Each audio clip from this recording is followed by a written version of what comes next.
Sa wakas ay dumating na ang pinakahihintay na araw, at umaabot na sa sukdulan ng kasab-ika ng mga manunood habang naghahanda sila para sa huling at pinakamabangis na laban ng liga, ang survival match. Nag-aalala si Song Kyu-kyu na baka ang magdamag nilang pagsasama ay nakaubos ng lakas ng ating bida at nakaapekto sa kanyang pinakamagandang kondisyon para sa laban. Nang mapansin ni Dong Xia ang namumula niyang mukha, tinanong siya nito kung ayos lang ba siya. Dahil sa sobrang hiya, agad na iginiit ni Song Kyu-kyu na wala siyang anumang problema. Sa pangunahing entablado, kinuha ng masiglang host na si Feng Lei ang mikropono upang opisyal na salubungin ang dumadagundong na stadium sa engranding finale ng liga. Ipinaliwanag niya ang napakalaking saklaw ng hamon. Ang arena ay ang Devil's Cave, isang mabagsik na lugar na may lawak na 400 kilometro kwadrado, na puno ng libu-libong mababangis at mataas na antas na halimaw. May 80 kalahok na may eksaktong 10 araw upang mabuhay at pumatay ng pinakamaraming halimaw upang makakuha ng puntos. Ngunit may isang napakalaking kapalit, pinapayagan ng labanan ng mga manlalaro laban sa isa't isa, at kapag naalis ka sa laban, mawawala sa iyo ang kalahati ng pinaghirapan mong puntos at mapupunta yun sa kalabang tumalo sa iyo. Pagkarinig nito, agad na napagtanto ng mga manunood na ang tunay na tampok ng laban ay ang mababangis na pagtataksil at planadong pangangaso sa kapwa manlalaro. Habang papalapit ang huling segundo ng countdown, itinuon ng mga high-precision track ang kamera ng arena ang kanilang pansin sa mga pangunahing kalahok. Agad na ipinakita sa buong stadium ang scoreboard ni Xu Jingming. Nauna nang naihatid sa masukal na kagubatan ng kuweba, halos naglalaway na ang ating bida sa pag-iisip pa lamang ng napakaraming puntos na makukuha mula sa mga halimaw, sabik na siyang simulan ng patayan. Nagbigay ng abiso ang kanyang smartwatch na opisyal nang inalis ang lahat ng limitasyon sa paggalaw, hudyat ng pagsisimula ng malupit na survival match. Hindi nagsayang ng kahit isang segundo si Xu Jingming, agad siyang sumugod sa masukal na kagubatan upang humanap ng mabibiktima. Hindi nagtagal ay naramdaman niya ang presensya ng isang pangkat ng mababangis na Wind Wolves. Naunang umatake ang mga ito at nagpakawala ng matatalim na energy blast mula sa kanilang mga bibig. Ngunit agad na lumikha si Xu Jingming ng isang barrier na walang kahirap-hirap na hamarang sa lahat ng papasok na pag-atake. Kasunod nito ay tumalon siya sa ere habang kumikislap sa gintong kidlat ang kanyang sibat. Sa isang malinis na pag-atake lamang ay pinuksan niya ang buong grupo ng mga lobo sa isang malakas na kidlat. Lumapag siya sa lupa habang nagkalat ang bangkay ng mga halimaw. Biglang napuno ng sunod-sunod na system notification ang kanyang screen, na nagpapakita ng napakalaking dami ng puntos na kanyang nakuha mula sa pagpatay sa mga mataas na antas na halimaw.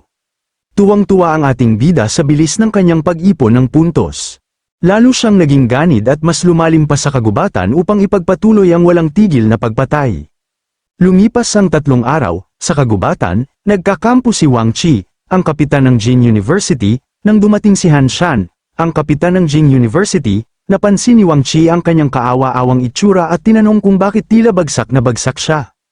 Inamin ni Han Shan na pabor ang survival match sa mga combat type na manlalaro, bilang isang support type, malaking tagumpay na para sa kanya ang manatiling buhay ng ganoon katagal.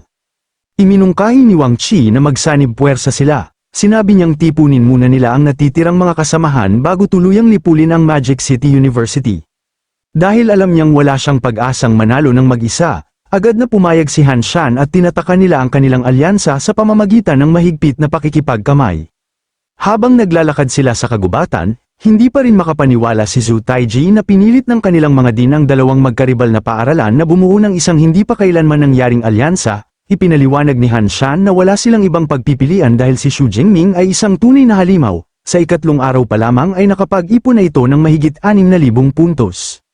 Sinilip ni Zhu Taiji ang leaderboard sa kanyang communicator at laking gulat nang makitang matatag na nasa unang pwesto ang ating bida at napakalayo ng lamang nito sa pangalawa. Dagdag pa ni Han Shan, ayon sa telemetry ng tracker, ni isang segundo ay hindi pa natutulog o nagpapahinga ang Thunder Emperor mula nang magsimula ang laban.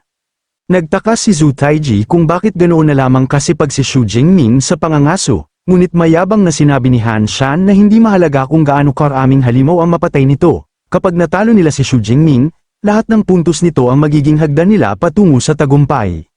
Sa stadium, humahanga ang mga manonood sa nakakabaliw na bilis ng pag-ipon ng puntos ng Thunder Emperor. Ngunit biglang nagbago ang kanilang reaksyon nang makita sa malaking screen ang alyansa ng Jing University at Jing University, Galit na galit ang mga manunood at sinabing wala silang kahit kititing na dangal bilang mga mandirigma. Sinamantala ni Xu Ping ang pagkakataon at nilapitan si Vice Principal Ling Xuang upang mag-alok ng pastahan sa survival match, tiwalang-tiwala siyang mananalo ang kanilang alyansa. Ngunit hindi man lamang kumurap si Ling Xuang at lalo pang tinaasan ang pastahan, isang SS class at isang S-class na resource kung magwawagi ang Magic City University. Lubhang nagulat si Xu Ping habang nainis sa lakas ng kanyang loob na tumaya ng ganoon kalaki. Naniniwala siyang kahit gaano kalakas si Xu Jingming ay imposibleng mabuhay laban sa sabayang pag-atake ng dalawang universidad. Dahil sa kasakiman, masaya niyang tinanggap ang pastahan, habang tahimik namang ipinagpatuloy ni Ling Xuang ang panonood, buong tiwalang muling gagawa ng himala ang kanyang estudyante. Pagsapit ng ikapitong araw, sa wakas ay napaligiran ng pinagsanib na alyansa ang Vice Captain ng Magic City University na si Kung Shi. Mayabang nila itong inutusang sumuko dahil wala na itong pag-asang manalo sa dami nila. Ngunit hindi ganoong uri ng tao si Kung Shi, sinabi niyang kunin na lamang nila ang kanyang mga puntos kung kaya nila. Agad niyang ginamit ang kanyang beast transformation at tuluyang nagwala. Sa kasamaang palad, hindi sapat ang kanyang determinasyon laban sa napakalaking lamang ng kanilang bilang. Makalipas lamang ang 3 minuto, opisyal siyang natanggal sa laban ng automatikong mag-activate ang kanyang emergency safety shield. Pagtingin ni Han Shan sa tracker, natuwa siyang lumampas na sa 10,000 puntos ang kanyang ikatlong pwesto, ngunit agad ding nawala ang kanyang saya nang makita niyang si Xu Jingming ay mayroon ng mahigit 20,000 puntos, na parabang nasa ibang antas ng lakas. Nang tanungin siya ng isang kasamahan kung hahabulin na ba nila si Xu Jingming, sinabi ni Wang Qi na huwag silang magmadali. Kapag nag-update ang location map ng alas 9 ng umaga, magiging napakadali na lamang hanapin ang Thunder Emperor. Samantala, napansin ni Xu Jingming na natanggal na sa laban si Kung Shi, nangangahulugan itong silang dalawa na lamang ni Guan ang natitirang pag-asa ng Magic City University. Binuksan niya ang panel ng kanyang Deep Blue System at ginamit ang naipon niyang 51,000 ability points upang tuluyang makapasok sa Tier 4. Isang napakalakas na pagsabog ng gintong kidlat ang bumalat sa kanyang katawan habang natatapos ang breakthrough. Napansin niya na ang Tier 4 ang tunay na simula ng malaking kapangyarihan dahil dumobli agad ang saklaw ng kanyang Dushan Divine Lightning. Alam niyang kahit nagsaanib puwersa ang dalawang magkaribal na universidad laban sa kanya, wala silang ideya kung anong klaseng halimaw ang malapit na nilang makaharap habang isang malakas na pagsabog ang pumailan lang sa paligid. Pagsapit ng alas 9, agad na nag-update ang system map at ipinakita ang real-time na lokasyon ng lahat ng natitirang kalahok. Pagtingin ni Zhu Taiji sa tracker, masaya niyang ibinalita na natagpuan na nila ang Thunder Emperor na 8 kilometro lamang ang layo. Tinanong niya kung dapat na ba silang umatake. Ngunit pinili ni Wang Qi ang mas matalinong plano, mas malapit sa kanila ang support player ng Magic City na si Guan, kaya iniutos niyang unahin itong patayin upang mawala ng pagpapagaling at mga buff si Xu Jingming bago nila isagawa ang huling pagsalakay. Pinuri siya ni Zhu Taiji dahil napili siya bilang kapitan. Ayon dito, napakaingat at masinsinan niyang kumilos, gayunman, agad siyang pinatahimik ni Wang Qi at inutusang umalis na sila. Biglang nagliwanag ang radar ni Guan na parang Christmas tree habang ipinapakita ang 11 magkalabang signal na papalapit sa kanyang lokasyon. Agad niyang naunawaan na pinagtulungan siya ng napakalaking alyansa upang tugisin. Alam niyang wala siyang laban ng mag-isa kaya mabilis siyang tumakbo sa kagubatan upang makatakas. Inisip niya na ayaw nilang makalapit siya sa kanilang kapitan, ngunit hindi niya hahayaang pigilan nila siya. Samantala, tumunog ang track-ang alarm ni Xu Jingming nang mapagtanto niyang sinusubukan ng desperadong alyansa na patayin ang kanyang huling natitirang kasamahan, agad siyang nagalit at sumugod patungo sa lokasyon nito. Dahil dito, ang bawat isa ay nagmadaling isakatuparan ang kani-kanilang mga plano. Bago pa man tuluyang maabutan ng alyansa si Guan, biglang lumitaw si Xu Jingming sa kanyang harapan. Nakahinga ng maluwag si Xu Jingming nang makitang ligtas siya habang nagtanong kung ayos lang ito, ngunit natarantang nakiusap si Guan na tumakas na lamang sila, iminungkahi niyang gamitin niya ang kanyang speed buffs upang makatakas sila sa napakaraming kalaban. Ngunit kalmadong tumanggi si Xu Jingming. Sinabi niyang hindi sila tatakas, mananatili sila roon at hihintayin ang pagdating ng kanilang mga kalaban, natigilan si Guan sa ipinakitang kumpiyansa ng kanyang kapitan. Mabilis niyang napagtanto na wala itong balak umatras at handa itong labanan ng buong alyansa hanggang sa pinakahuli. Ilang sandali pa lamang ay dumating na ang pinagsanib na puwersa at nadatnan silang dalawa na nakatayo lamang sa kanilang kinatatayuan. Lubos na nagtaka si Wang Qi kung bakit wala man lang silang balak tumakas. Mayabang silang pinagtawanan ni Han Shan at Wang Qi, sinasabing kusang loob lamang silang nagbibigay ng libreng puntos dahil sa hangal nilang paghahangad ng paghihiganti. Sa stadium, nagulat ang mga manunood. Marami ang nagsabing napaka-impulsive ng Thunder Emperor dahil isinasakripisyo niya ang napakalaking lamang niya para lamang makipaglaban sa isang hindi kinakailangang labanan. Nang tuluyan ng mapaligiran ng alyansa ang dalawa, kinutya ni Wang Qi si Xu Jingming dahil hindi ito tumakas. Ngunit ngumiti lamang si Xu Jingming at malamig na nagtanong, bakit naman siya tatakbo sa harap ng isang grupo ng mga basurang tulad nila? Nainis si Wang Qi sa kanyang kayabangan at nagbabalang pagsisisihan nito ang mga salitang iyon kapag tuluyan na nila siyang nilipol. Kaagad namang ginamit ni Han Shan ang kanyang pinakamalakas na damage sharing technique, at mayabang na sinabi kay Xu Jingming na unti-unti siyang mauubusan ng lakas hanggang sa mapilitan siyang sumuko. Natawa lamang si Xu Jingming sa ideya ng pagsuko. Nagpasya siyang ipakita sa kanila ang tunay na kahulugan ng desperasyon, agad niyang pinakawalan ang bagong pinalakas niyang Dushan Divine Lightning. Sa isang iglap, sumabog ang napakalakas na gintong kidlat at ang nakakatakot na pressure nito ay nagpalipad sa buong alyansa, namutla si Wang Qi nang mapagtanto niyang si Xu Jingming ay nakapasok na sa Tier 4. Sa stadium, kitang-kita ng mga manunood ang napakalaking bagyo ng kidlat sa malaking screen, ngunit wala silang marinig na tunog kaya sabay-sabay silang sumigaw sa host na buksan ang audio upang malaman kung bakit ganoon na lamang ang takot ng buong alyansa. Sinubukang pakalmayan ni Feng Lei ang magulong mga manunood at agad siyang nakipag-ugnayan sa Grandmaster na nagbabantay sa survival match upang humingi ng real-time na ulat tungkol sa nangyayari habang pinagmamasdan nito ang nagaganap na massacre mula sa himpapawid. Kinumpirma ng Grandmaster na gumagamit ng elemento ng hangin na si Zhou Qiang na opisyal nang nakapasok si Xu Jingming sa Tier 4. Agad na sumabog sa matinding pagkabigla ang buong stadium, hindi makapaniwala ang mga manunood na may isang 19 na taong gulang na halimaw na umabot na sa Tier 4. At napagtanto nilang malapit ng malupit na lipulin ang mapanlinlang na alyansa. Samantala, pinagpapawisan ng husto si Principal Xu Ping, dahil napagtanto niyang wala na halos pag-asa ang napakalaki niyang pastahan. Sa kabilang banda, buong pagmamalaking nakangiti si Ling Xuang, sapagkat alam niyang palaging nakakagawa ng himala ang kanyang pinakamahusay na estudyante. Masiglang nag-alok si Guan na bigyan ng panibagong mga buff ang kanyang kapitan. Ngunit sinabi ni Xu Jingming sa kanyang senior na magpahinga na lamang at manood, tiniyak niyang siya na ang bahala sa lahat.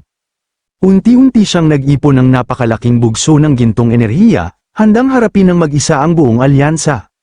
Dahil sa nakakatakot na presyon ng kanyang aura, pinagpapawisan sina Zhu Taiji at Wang Qi, napagtanto ni Wang Qi na ang di umano'y Tier 4 na freshman na ito ay mas malakas pa kaysa sa isang karaniwang Tier 5 master, wala na silang ibang pagpipilian kundi ipaglaban ang kanilang buhay. Iniutos ni Wang Qi sa lahat ng kanilang long-range elementalists na ihanda ang kanilang pinakamalalakas na ultimate attack at sabay-sabay itong pakawalan. Sa isang iglap, bumuhos ang napakaraming elemental spell patungo kay Xu Jingming. Ngunit nanatili lamang siyang nakatayo habang paparating ang sabay-sabay na pag-atake ng kalaban. Walang kahirap-hirap na pinawi ang lahat ng papalapit na pag-atake gamit lamang ang kanyang hilaw na kapangyarihan ng gintong kidlat. Tuluyang natulala sa takot si Wang Qi. Hindi niya maintindihan kung paano nabigo ng ganoon kadali ang kanilang sabayang pinakamalakas na pag-atake. Hindi na nag-aksaya ng oras si Xu Jingming, agad niyang inipon ang lakas ng kanyang maalamat na Thunder God Finger, at mula sa kalangitan ay bumagsak ang isang napakalaking haligi ng gintong kidlat na tila katapusan ng mundo. Natarante si Wang Qi sa napakabilis na pagkas ng Tier 4 na kakayahan ni Xu Jingming, agad niyang iniutos sa natitira nilang mga kasamahan na ihanda ang kanilang depensa. Dahil dito ay agad silang gumawa ng harang upang pigilan ang pag-atake. Ngunit huli na ang lahat at walang kahirap-hirap na winasak ang kanilang harang. Sumabog ang napakalaking kidlat sa isang nakakasilaw na pagsabog na tuluyang lumamon sa buong larangan ng digmaan. Nang mawala ang usok, ang dating mayayabang na miyembro ng alyansa ay nakahandusay na sa damuhan na nabahira ng dugo. Tumayo si Xu Jingming sa harap ni Wang Qi at malamig na nagsabi, hindi pa siya tapos. Mapanuyang sinabi niyang napakadaling kaparusahan kung basta na lamang niya silang aalisin sa laban. Sa isang iglap, nagbago ang anyo ng kanyang sibat at naging isang nakakatakot na gintong letigong kidlat. Walang anumang awa, sunod-sunod niyang hinagupit ang mga walang kalaban-laban miyembro ng alyansa. Umalingaw-ngaw sa buong lugar ang mga sigaw ni Zhu Taiji at ng iba pa habang pinupunit ng bawat hagupit ng mataas na boltahe ng kidlat ang kanilang mga katawan. Napagtanto ni Wang Qi na kailangan na niyang sumuko upang mailigtas ang sarili. Ngunit laking gulat niya nang matuklasang ganap nang naparalisa ang kanyang mga nerves at hindi man lamang siya makapagsalita. Ngumiti nang nakakatakot si Xu Jingming, sinabi niyang iyon ang kabayaran sa pambubuli nila sa kanyang mga kasamahan, nangako pa siyang dahan-dahan niyang paiiralin ang kanilang paghihirap. Kasabay nito ay walang awang patuloy silang hinahagupit ng kanyang kidlat. Namangha si Guan sa nakakatakot na lakas ng kanyang kapitan. Sa stadium, humanga ang mga manunood kung paano naging isang ganap na isang panig na pagpatay ang laban dahil lamang sa isang antas ng pag-angat ng Thunder Emperor. Patuloy na walang awang hinahagupit ni Xu Jingming ang kanyang mga naparalisang kalaban hanggang sa bumaba mula sa himpapawid si Grandmaster Zhou Qiang, binalaan niya si Xu Jingming na tumigil bago pa siya tuluyang lumampas sa limitasyon habang livestream na ipinapalabas ang laban sa buong mundo. Ngunit kibit-balikat lamang ang ating bida. Sinabi niyang hindi pa niya maaaring itigil ang pambubugbog dahil hindi pa naman sumusuko ang kanyang mga kalaban. Napabuntong hininga si Zhou Qiang, ipinaliwanag niyang hindi makapagsalita ang mga ito dahil ganap nang naparalisa ng kidlat ni Xu Jingming ang kanilang mga nerves. Nagkunwari na napagtanto ni Xu Jingming na baka nasobrahan nga siya. Pinanood niya ang kanyang mga kalabang nangingisay habang desperadong sinusubukang magsalita, ngunit sa isip ni Wang Qi, halatang sinasadya niya silang paralisahin upang hindi sila makapagsalita. Kaya sinabi na lang niya, kung gusto nilang sumuko, tumango na lang ang mga ito. Agad namang marahas na tumango ang lahat ng kanyang natatakot na kalaban. Nang makita ang kanilang desperadong pagsang-ayon, masayang umatras si Xu Jingming at hinayaang i-activate nila ang kanilang mga protective safety shield upang opisyal na maalis sa laban. Pagtingin ni Guan sa kanyang tracker, napasinghap siya. Lumampas na sa 43,000 puntos ang score ni Xu Jingming, mas mataas pa kaysa sa pinagsamang puntos ng natitirang siyam na manlalaro sa top 10. Tinanong niya kung saan sila susunod na pupunta, casual na iminungkahi ni Xu Jingming na maghiwalay na sila upang makapangasurin siya ng mag-isa, dahil wala na ang pinakamalalaking banta. Natarante si Guan at ipinaalala niyang isa lamang siyang support class user. Ngunit ngumiti lamang si Xu Jingming at sinabing lubos ang tiwala niya sa kanya bago siya iniwang mag-isa. Napabuntong hininga si Guan habang nagrereklamo kung paano siya mabubuhay ng mag-isa. Lalo pa siyang nadismaya dahil nasayang ang pagkakataon niyang mapalapit sa kanyang gwapong junior. Samantala, ipinagpatuloy ni Xu Jingming ang kanyang pangangaso, nakakita siya ng isang grupo ng malalaking baboy damo at ang tanging nasa isip niya ay ang makaipon pa ng mas maraming ability points bago matapos ang laban. Isang napakalaking kidlat lamang ang kanyang pinakawalan at agad na naging abo ang buong grupo. Lumipas ang 3 araw, opisyal na inihayag ng announcer ang pagtatapos ng survival match at inutusang lumabas na ang lahat ng kalahok. Habang nakatayo sa ibabaw ng bangkay ng isang napakalaking ahas, sinilip ni Xu Jingming ang kanyang system panel, mahigit 31,000 ability points na naman ang kanyang naipon. Pagbalik niya sa arena, lumitaw sa malaking screen ang kanyang huling score, na 58,214 na puntos, masiglang sinalubong ng buong stadium ang kampyon sa unang pwesto. Umalingaw-ngaw ang sigawan ng mga tao, bilang isang Thunder Emperor. Masayang ipinagdiwang nina Jiang Chushan at Song Chukyu ang kanyang tagumpay.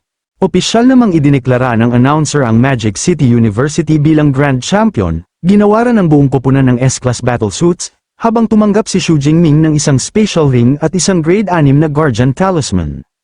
Tuwang-tuwa si Shen Dongling sa napakalalaking gantimpala at ibinigay ang lahat ng kredito sa kanilang kapitan, ngunit lihim na alam ni Xu Jingming na ang napakalaking dami ng kanyang ability points ay mas mahalaga pa kaysa sa anumang opisyal na premyo. Pagkatapos nito, tinawag ang buong koponan ng Magic City sa entablado upang tanggapin ang awards. Sabay-sabay na umakyat sa entablado ang mga miyembro ng Magic City University upang tanggapin ang kanilang tropeo. Kasabay ng pagsabog ng mga paputok sa buong stadium, sabay-sabay nilang itinaas ang gintong tropeo ng kampyonato bilang tanda ng kanilang tagumpay. Samantala, lumapit si Ling Xuang sa talunang si Xu Ping at mayabang na tinanong kung ano ang masasabi nito sa naging resulta ng laban.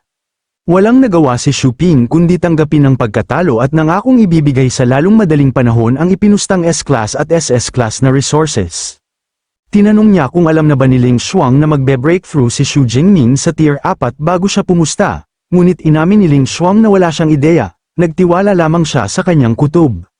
Habang papalayo si Xu Ping, nagreklamo siyang tunay ngang nakakatakot ang kutob ng isang babae at nagpasya siyang magbakasyon dahil pakiramdam niya ay matanda na siya para sa ganitong stress. Makalipas ang ilang sandali, lumapit si Su Chengyi kay Ling Xuang. Pinuri niya ang walang pag-aalinlangang pagtitiwala nito sa kanyang estudyante bago magpaalam at hilinging alagaan si Xu Jingming, agad naman itong naunawaan ni Ling Xuang. Habang papalayunin sila sa isa't isa, pakiramdam ni Su Chengyi ay unti-unti nang nagbubunga ang kanyang plano sa pagre-recruit, pagkatapos ay nag-teleport si Ling Xuang gamit ang kanyang space magic. Sa loob naman ng silid, ipinakita ni Coach Yang Zhentian ang tropeo ng kampyonato at masayang sinabi na winalis nila ang lahat ng 3 kompetisyon at nakakuha pa ng dobleng school credits. Hindi nagtagal dumating si Ling Xuang at sinabihan niya si Xu Jingming na sumama siya sandali sa kanya. Pagdating nila sa kabilang silid, ipinaliwanag niyang nanalo siya ng isang S-class resource dahil sa pastahan at binigyan siya ng pagpipilian, maaari niyang kunin ang resource o gamitin yun upang palawakin ang kanyang bagong spatial ring. Interesado, tinanong ni Xu Jingming kung gaano kalaki ang maaaring may dagdag. Ipinaliwanag ni Ling Xuang na maaari niyang palakihin ang storage nito mula 30 cubic meters hanggang 100 cubic meters. Nang mapagtanto niyang mas mahalaga ang upgrade kaysa sa isang cultivation resource, agad niyang iniabot ang singsing at tinanggap ang alok. Habang hawak ang singsing, ipinaalala ni Ling Xuang na malapit nang maging aktibo ang Civilization Ruins No. 9 Pass na ibinigay niya rito noong kanilang study trip. Napatanong naman si Xu Jingming kung kailan. Ipinaliwanag niyang magbubukas ang mga guho pagkalipas ng 7 araw at tanging mga tier 4 hanggang tier 6 lamang ang maaaring pumasok. Maaari rin niya itong ipagpalit sa isa pang S-class resource kung gugustuhin niya. Dahil dito, humingi si Xu Jingming ng karagdagang impormasyon tungkol sa mga guho. Agad na ipinatawag ni Ling Xuang ang kanyang AI na si Eva. Nagpakita si Eva ng isang holographic na mapa at ipinaliwanag na ang mga guho ay nasa loob ng isang 30,000 kilometro kwadrado na pocket dimension sa bansang Froza. Upang marating ang pinakaloob nito, kailangang tawirin ang isang mapanganib na kagubatan na puno ng mga halimaw na umaabot hanggang tier 6. Nang tanungin ni Xu Jingming ang dami ng mga halimaw, sinabi ni Eva na bahagya lamang itong mas kaunti kaysa sa survival match arena ngunit mas siksik pa rin kaysa sa isang karaniwang demon abyss. Pagkarinig nito, agad na nagpasya si Xu Jingming na sumali, napagtanto niyang ang napakalaking hukbo ng mga mataas na antas na halimaw ay isang perpektong pagkakataon upang makapag-ipon ng napakaraming ability points. Sumang-ayon si Ling Xuang at sinabing ang kanyang SS class talent ay tiyak na magdadala sa kanya ng napakahalagang kayamanan sa loob ng mga guho. Nalito si Xu Jingming. Ipinaliwanag ni Ling Xuang na may espesyal na talent test sa loob ng mga guho, kung saan minsan na rin siyang nanalo ng mahalagang resources. Ngunit binalaan niya itong hindi mga halimaw ang pinakamalaking panganib kundi ang ibang mga tao, dahil ang isang may SS class talent ay automatikong magiging pangunahing target, at dahil nasa ibang bansa yon, hindi niya ito mapoprotektahan habang ibinigay niya ang space ring. Nang tanungin ni Xu Jingming kung paano niya maiiwasan ang panganib, sinabi ni Ling Xuang na madali lamang itago ang kanyang mukha, ngunit napakadaling makilala ang kanyang kidlat. Tinanong niya kung marunong ba itong gumamit ng breath concealment technique. Sinabi ni Xu Jingming na mayroon siyang advanced level na bersyon, ngunit ipinaliwanag ni Ling Xuang na master level lamang ang kayang ganap na itago ang elemental aura. Sinamantala ni Xu Jingming ang pagkakataon, tahimik niyang binuksan ang kanyang system at gumastos ng 1,000 ability points upang agad na iangat ang kanyang breath concealment technique sa master level. Pagkatapos ay mayabang niyang sinabi kay Ling Xuang na dahil sa payo nito ay bigla siyang nagkaroon ng breakthrough. Hindi makapaniwala si Ling Xuang dahil lang sa kanyang sinabi. Upang patunayan ito, agad na pinalabas ni Xu Jingming ang kanyang marahas na kidlat at sa isang iglap ay kinumpress niya ito sa isang maliit, tahimik, at ganap na nakatagong bolang enerhiya sa kanyang palad. Napatingin si Ling Xuang nang may matinding pagkabigla, nakumpirma niyang tunay ngang naabot ni Xu Jingming ang master level sa bihirang teknik na yun at hindi niya mapigil ang itanong kung paano nito nagawang magkaroon ng ganoon kabilis na breakthrough.